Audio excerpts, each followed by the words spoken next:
Businesses coming into Connecticut from overseas. Companies from Ireland are investing here, thanks in part to the Ireland-Connecticut Business Council, based in Hartford. With us today, Andy Mackin, CEO of the Mackin Group. He's in from the Emerald Isle. And Andy, welcome to the United States. Welcome to Connecticut. It's great to be back. Thanks very much. So tell me about your company and your interests here in our state. Yeah, we're a talent company, Dennis, primarily. We've got two companies actually based under the Mackin Group, so an environmental health and safety consultancy training company and a full-scale talent recruitment business. So we set up an office in Hartford, obviously, last year during the pandemic, and I'm back finally for the first time in 18 months to get some boots on the ground in Connecticut. So this is your first time actually visiting Connecticut as an executive. What makes Connecticut so appealing to an Irish businessman? I think for us, anyway, the Northeast has always been an area where, well, we do a lot of tech recruiting, and a lot of the industries, and especially the industrial manufacturing areas that are prominent in Connecticut, a lot of technology is coming into those industries, and a lot of positions are now transcending into those kind of tech positions. So I think there's a great opportunity for Mackin and a great opportunity for us to grow our company in Connecticut. And you're not the only one who's investing here. Tell me about the council and who else is here. Yeah, well, the Irish Business Connecticut Council is just it started really as a kind of a fun kind of catch up on a Wednesday morning in Ireland and a Wednesday afternoon, or a Wednesday morning in Connecticut, I should say, and a Wednesday afternoon in Ireland. And it just grew. We got like over 350 members now who kind of join every week for half an hour.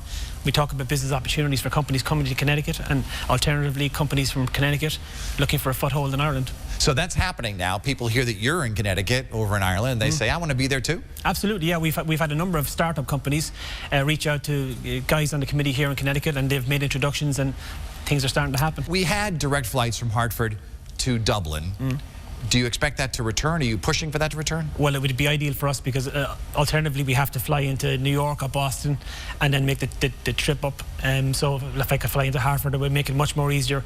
And I certainly will be advocating and pushing for that. Irish-American pride runs very deep here in Connecticut. I believe we're like the second most Irish-American state in the country, as I recall. I would think that, yeah. What has the welcome been like for you here? Oh, it's been fantastic. And I think really because people are just delighted to be meeting real people again. I mean, the amount of people that I met in the last couple of days, I said, Jesus, Andy, you are a real person.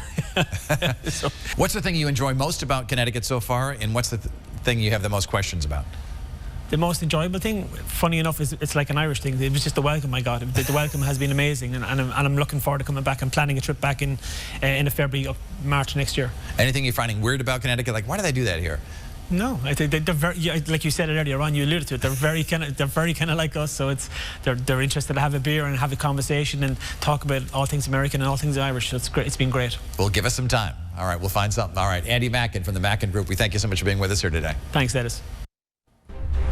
Next, he's been a staple of Connecticut morning talk radio for decades, but soon he's hanging up his headphones.